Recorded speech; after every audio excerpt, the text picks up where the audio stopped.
ရဲတော့ပြီးပြန်လာဆိုတော့ပုံနေမှာပဲနော်ကျမရက်ခတ်ပေးမယ်နော်အဲ့တော့ကိုကဝိုင်းလေးကိုချစ်နေရတာ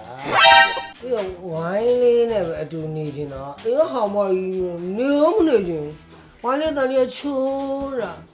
အေးဟောင်မကြီးကွာပါကောပြောင်ကြီးဝိုင်းလေးအေးဟောင်မကြီးလိုက်လာလားကျိုးတန်ကြားလိုက်တယ်ခိုင်ဟမ်ဘယ်ဝိုင်းလဲလဲ